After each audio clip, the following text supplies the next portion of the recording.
Now one complete revision on India's 40. Complete revision on India's 40. India's 40 investment property means investment in land, investment in building, and both investment in land and building. But what? With an intention, हमारा intention होना चाहिए. With an intention to earn rent.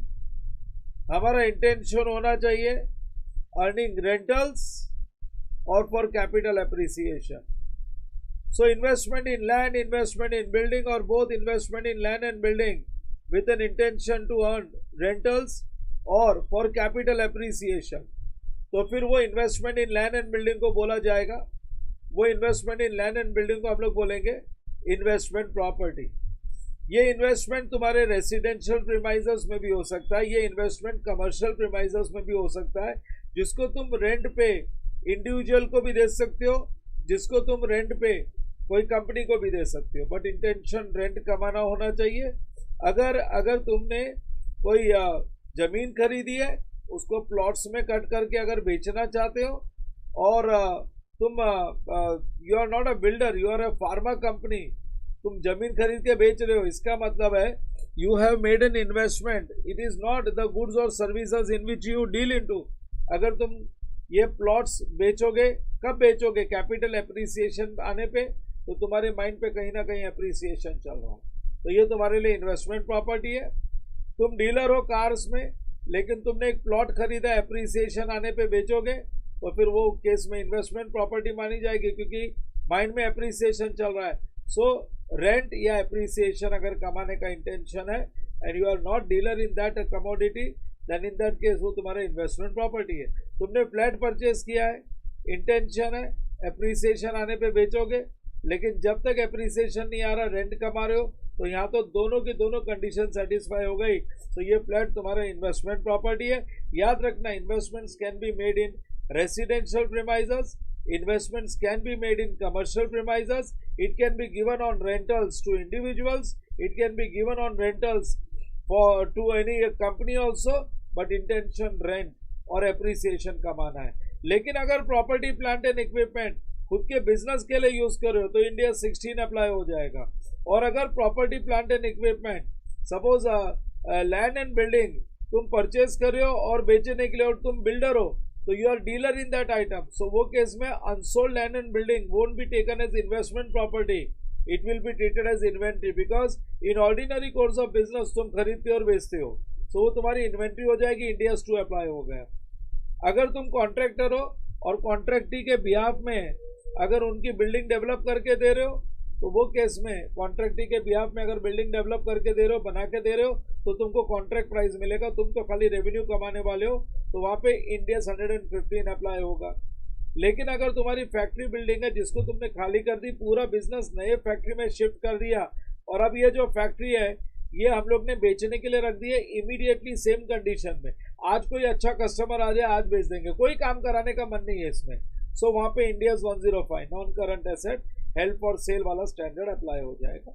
फिर उसके बाद में अगर कोई 3 important point, अगर कोई इन्वेस्टमेंट प्रॉपर्टी वेकेंट पड़ी है और अभी एट प्रेजेंट रेंट पे नहीं है, तो भी वो क्लासिफिकेशन चेंज नहीं होगा, इंडिया 40 अप्लाई होगा, because intention to earn rent है, एक्चुअल रेंट की जरूरत नहीं, intention to earn rent is sufficient. If any land is held for undetermined use, अगर तुमने कोई जमीन खरीद रखी है जिसका यूज डिटरमाइंड नहीं है, तो कहीं ना कहीं माइंड में कैपिटल एप्रिसिएशन है, वो भी इन्वेस्टमेंट प्रॉपर्टी. अगर कोई लैंड एंड बिल्डिंग हम हमारे स्टाफ को दे रहे हैं उनके एकोमोडेशन के लिए, और जिनसे रेंट के जगह पे हम लोग मार्केट रेट से कम पैसा ले रहे हैं, तो याद रखना this is for smooth conduct of business.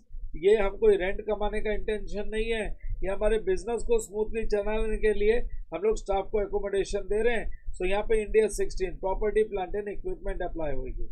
अगर मैं मशीन ऑपरेटिंग या फाइनेंस लीज पे देता हूँ, व्हीकल ऑपरेटिंग या फाइनेंस लीज पे देता हूँ, तो वो इंडिया 116 का पार्ट है.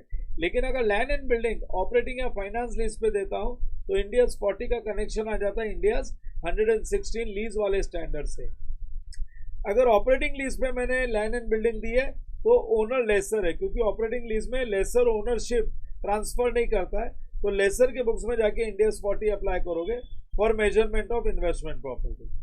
लेकिन अगर फाइनेंस लीज पे दे रखा है तो लेसर ने अपनी प्रॉपर्टी को ओनरशिप राइट्स लेसी को ट्रांसफर कर दिया है, तो लेसी एज्यूम्ड ओनर है। लेसी के बुक्स में जाके देखो, अगर लेसी ये प्रॉपर्टी को खुद के बिजनेस के लिए यूज कर रहा है तो इंडिया 60, लेकिन अगर लेसी ने भी ये प्रॉपर्टी ऑपरेटिंग लीज भाड़े पे दे रखी है तो इंडिया 40। सो लेसी के बुक्स में जाके चेक करना पड़ेगा। लेसी के बुक्स में जाके ऑपरेटिंग लीज में लेसर का ओनर है और फाइनेंस लीज में लेसी ओनर है। अगर लेसी ये प्रॉपर्टी को भाड़े पे देता है तो इंडिया 40 अप्लाई कर देना, और लेसी अगर खुद के बिजनेस के लिए यूज करता है तो owner occupied property use for own business. So lessee के बुक्स में इंडिया 16 अप्लाई कर देना। बाकी classification operating lease, finance lease, ये कहाँ पे होगा? ये इंडिया 40 नहीं करेगा। लीज का क्लासिफिकेशन इंडिया 116 में होगा।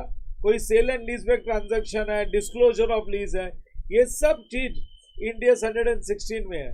खाली India 40 deals with measurement of investment property. फिर आ गया मिक्स केस, कॉम्प्लेक्स केस। इसमें भी 3 केसेस थे। नंबर 1, अगर प्रॉपर्टी मिक्स्ड है, मिक्स्ड प्रॉपर्टी का मतलब है same property is use for own business, same property is also use for also given on rental purpose, तो फिर कौन सा इंडिया अप्लाई करेंगे? तो यहाँ पे अपने को स्टैंडर्ड बोलता है अगर प्रॉपर्टी सेपरेबल है, सेपरेट लीगल टाइटल अगर उसका हम दे सकते हैं, इन शॉर्ट अगर सेपरेटली बेची जा सकती है, मैं बेच रहा नहीं हूँ, मैं तो भाड़े पे दे रहा हूँ, लेकिन अगर वो सेपरेबल है तो यूज पोर्शन पे इंडिया 16 और सेपरेबल पोर्शन पे इंडिया 40। लेकिन अगर सेपरेबल नहीं है तो पूरे पे इंडिया 16 अप्लाई होगा।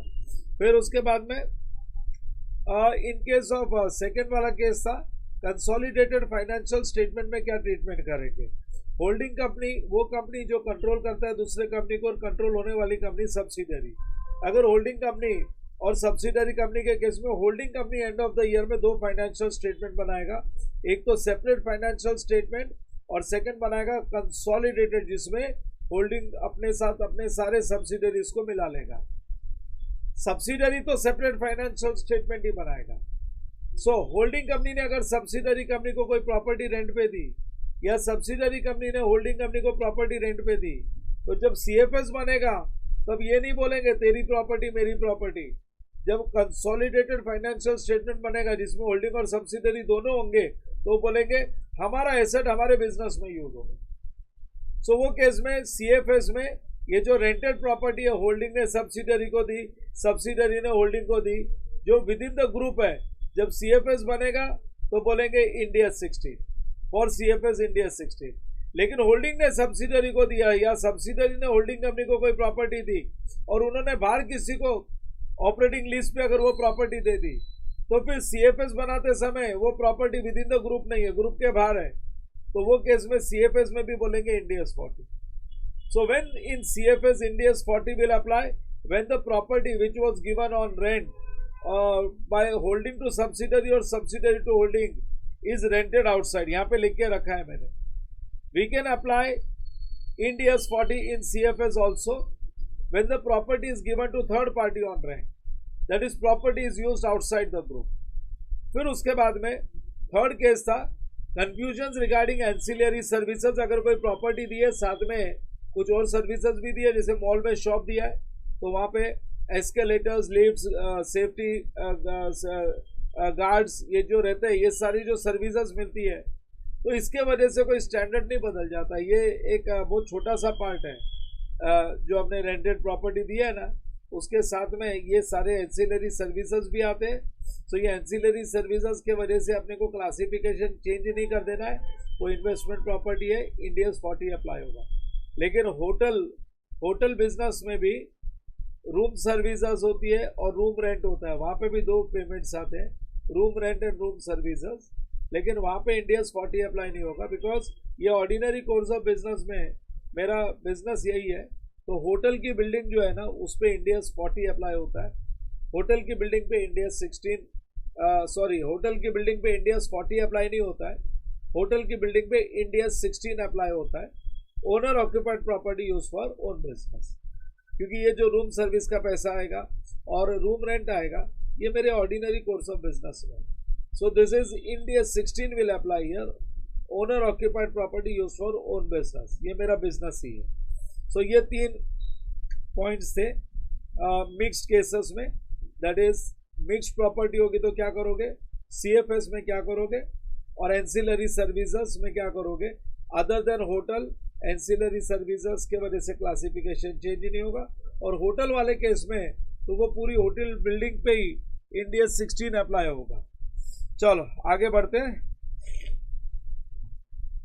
फिर उसके बाद में हम लोग ने क्वेश्चन आंसर्स किए थे, काफ़ी सारे क्वेश्चन आंसर्स किए थे, और ये क्वेश्चन आंसर्स करने के बाद हम लोग आ गए इनिशियल रिकॉग्निशन पे। इनिशियल रिकॉग्निशन सबसे पहले हमने किया in the books of actual owner, that is property given on operating lease. Books of lessor ये एक्चुअल ओनर है। एक्चुअल ओनर प्रॉपर्टी एक्वायर कर सकता है by immediate payment, by deferred payment और बाय एक्सचेंज ऑफ एसेट। अगर immediate payment करेगा sir एक बार, ये अगर प्रॉपर्टी फाइनेंस लीज पे दी है तो किसके बुक्स में जाना है, तो ओनर है Lesi.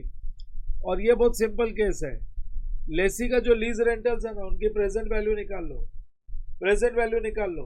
Present value of minimum lease payment, और वो जो टोटल मारोगे प्रेजेंट वैल्यू का, इन शॉर्ट हायर परचेज की भाषा में कैश प्राइस का टोटल, वो वैल्यू है, वही इन्वेस्टमेंट प्रॉपर्टी की कॉस्ट है। या तो वो ले लेना, या अगर फेयर वैल्यू उससे भी कम है then take fair value. I don't want the value of property to be inflated, so present value of MLP और fair value whichever is lower. वो लेसी के बुक्स का तो हो गया। लेसर के बुक्स में अगर इमीडिएट पेमेंट किया है तो इमीडिएट पेमेंट में क्या क्या चीजें ऐड होगी याद रखना, परचेज प्राइस, इसके साथ non refundable duties and taxes like transfer duty, custom duty, stamp duty, custom duty नहीं, stamp duty, registration charges, any transfer charges.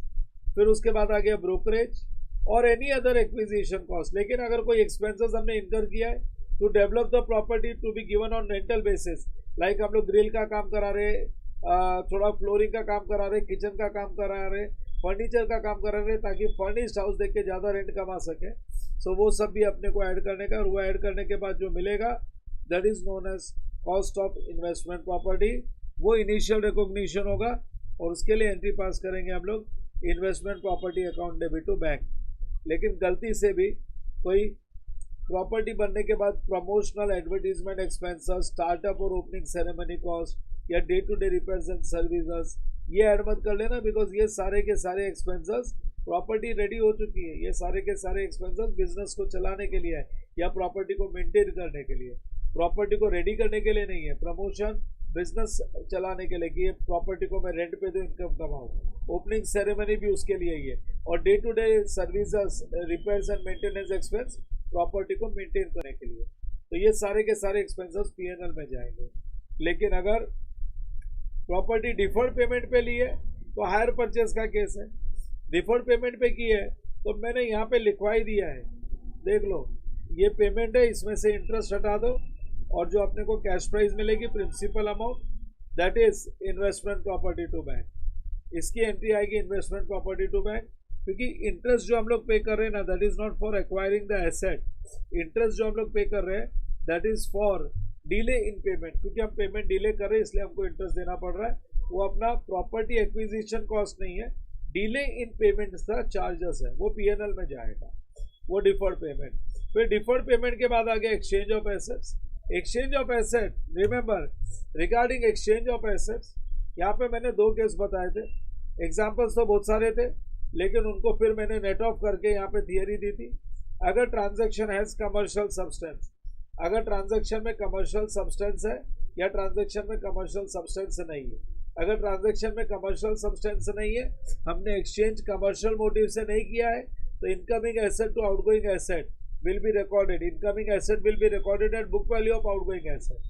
लेकिन अगर कमर्शियल मोटिव है मेरा तो incoming asset will be recorded at fair value of outgoing asset।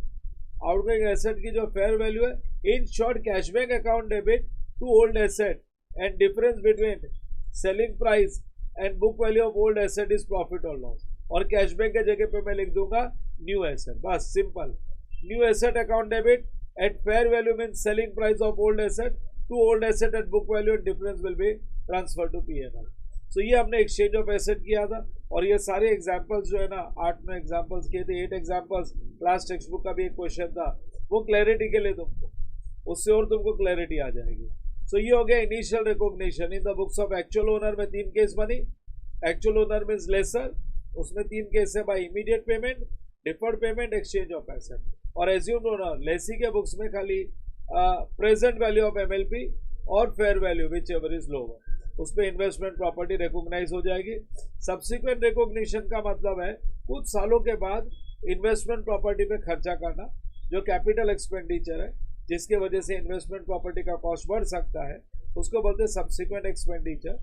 अगर ये day to day repairs maintenance है तो पीएनएल में ट्रांसफर कर देना, लेकिन अगर सब्सिक्वेंट एक्सपेंडिचर में कोई पार्ट, पुराना पार्ट निकाल के उसको रिप्लेस कर रहे हैं तो फिर ये सिचुएशन आएगी। एग्जिस्टिंग कैरिंग अमाउंट में से डी रिकॉग्नाइज करना, from existing carrying amount derecognise carrying amount of replace portion plus recognise carrying amount of new portion. So derecognition of old portion, उसकी बुक वैल्यू को अगर निकालना है तो पहले से कंपोनेंट बेस्ड डेप्रिसिएशन मेथड से अकाउंटिंग करना, ताकि उसका सेपरेट बुक वैल्यू हमारे पास हो। सेपरेट बुक वैल्यू, मैंने सेपरेट बुक वैल्यू पे क्वेश्चन भी करवाया था, देखो ये वाला क्वेश्चन था, बिल्डिंग डेकोरेटेड वॉल्स, इसमें अपने पास है ना सेपरेट बुक वैल्यूज है। सेपरेट बुक वैल्यूज है राइट फ्रॉम बिगिनिंग, ये 40 लाख की जो बिल्डिंग है, राइट फ्रॉम बिल्डिंग 40 लाख की नहीं, 40 करोड़ की जो बिल्डिंग है, उसमें डेकोरेटेड वॉल अलग से रखा है, जो हमने कुछ सालों के बाद रिप्लेस कर लिया, 10 साल के बाद रिप्लेस किया। तो जिस दिन रिप्लेस किया अपने पास इसकी बुक वैल्यू थी, अपने पास इसकी बुक वैल्यू थी। So 0.40 crore was the book value. So depreciation by component method, depreciation by component based depreciation method follow करोगे तो ये पॉसिबल हो सकता है। सो सब्सिक्वेंट रिकॉग्निशन में यही करना है, जो ओल्ड पार्ट है उसको बुक वैल्यू से डी रिकॉग्नाइज कर दो और न्यू एक्सपेंडिचर को कैपिटलाइज कर दो। एक बार हो गया, उसके बाद रिवाइज्ड वैल्यू आने के बाद जो आगे डेप्रिसिएशन चार्ज होगा ना, वो रिवाइज्ड वैल्यू पे चार्ज होगा। After making above adjustment depreciation will be computed on the basis of revised carrying amount. So ये कंप्लीट रिकैप है तुम्हारे लिए। फिर आ गया मेजरमेंट ऑफ इन्वेस्टमेंट प्रॉपर्टी, ये बहुत इंटरेस्टिंग पार्ट था। इन्वेस्टमेंट प्रॉपर्टी हम लोग ईयर टू ईयर जो बैलेंस शीट में शो करेंगे ना, अगर प्रॉपर्टी प्लांट एंड इक्विपमेंट होता तो हमारे पास 2 चॉइस थी। In case of property plant and equipment हमारे पास 2 चॉइस थी। What was the 2 choice? In case of property plant and equipment हमारे पास 2 चॉइस ये थी कि हम लोग एक बार प्रॉपर्टी को इनिशियल रिकॉग्निशन तो कॉस्ट पे कर लेते हैं, लेकिन जो सब्सिक्वेंट रिकॉग्निशन होता है ना, सब्सिक्वेंट रिकॉग्निशन में अपने को 2 चॉइस मिलती है, आइदर कॉस्ट मॉडल और रिवैल्यूएशन मॉडल। लेकिन मतलब ईयर टू ईयर जो बैलेंस शीट में शो करेंगे ना प्रॉपर्टी प्लांट एंड इक्विपमेंट, अरे बच्चों समझ रहे हो क्या? Year two year balance sheet में शो करने के लिए अपने पास 2 चॉइस था, आइदर कॉस्ट मॉडल से जा सकते हैं या रिवैल्यूएशन मॉडल से। लेकिन इंडिया 40 में ये जो लैंड एंड बिल्डिंग है, ये प्रॉपर्टी प्लांट एंड इक्विपमेंट नहीं है, ये मेरा इन्वेस्टमेंट है, और इन्वेस्टमेंट्स के लिए रिवैल्यूएशन मॉडल आईसीआई मना करता है। सो हमारे इंडियन इंस्टीट्यूट ने एकदम क्लियर कर दिया है दैट इन्वेस्टमेंट्स के लिए रिवैल्यूएशन मॉडल अप्लाई नहीं होगा।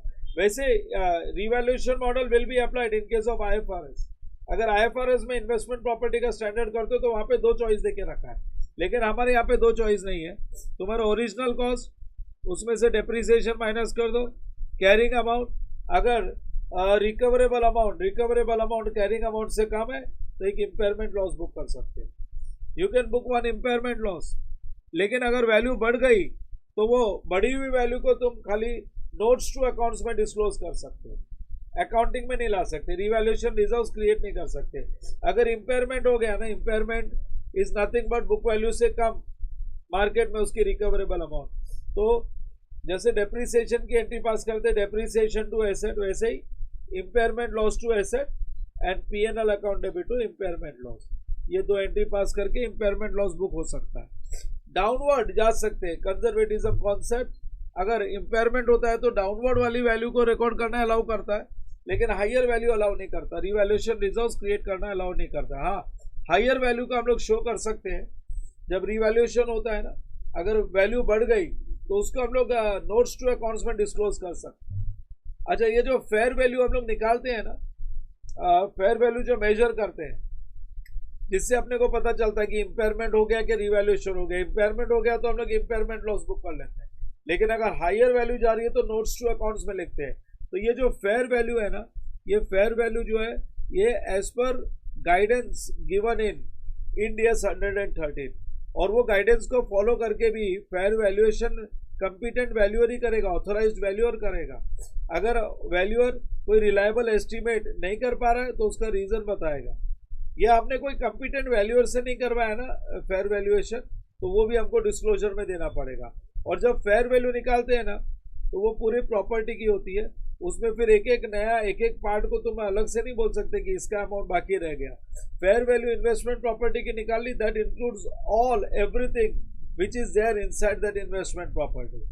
So this was about measurement of investment property, that investment property will be measured at cost only. Investment property will be measured at cost only. इसको हम लोग कॉस्ट पे ही measure करेंगे। रिवैल्यूएशन रिजर्व्स क्रिएट नहीं कर सकते। इन शॉर्ट, जो higher value upward revaluation is not allowed. हाँ, डाउनवर्ड को इम्पेयरमेंट बोलते हैं। अगर इम्पेयरमेंट है तो इम्पेयरमेंट लॉस बुक हो सकता है।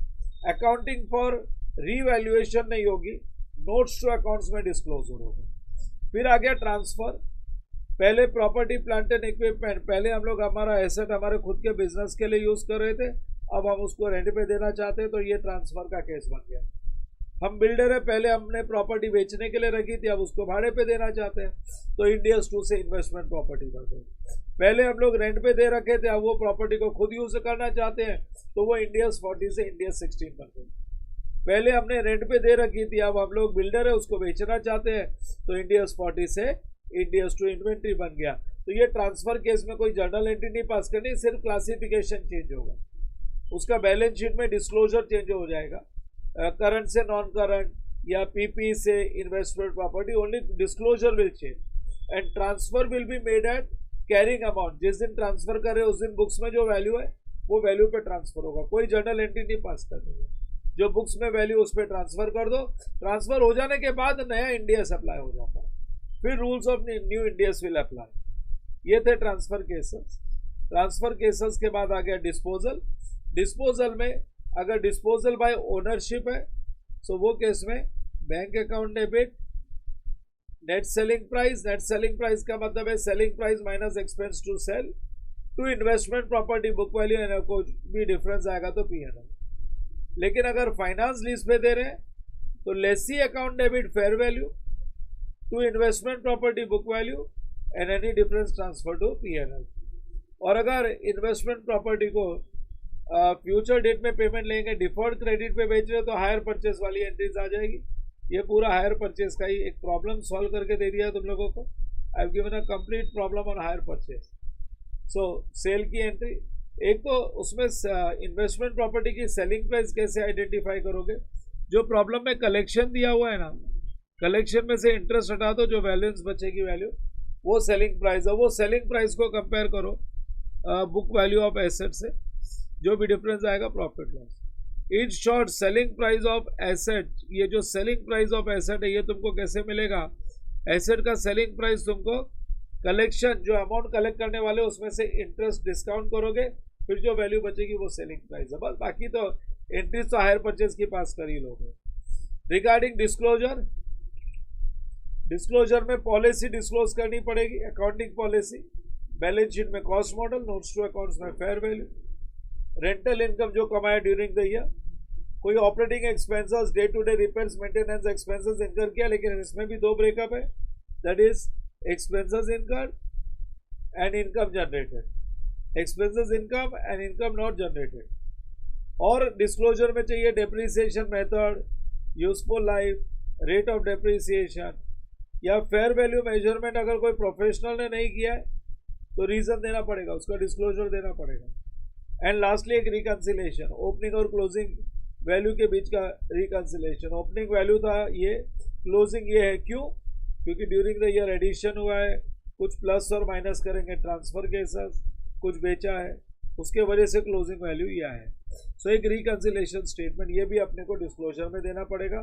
सो बच्चों ये कंप्लीट रिविजन है, this is my complete revision of investment property.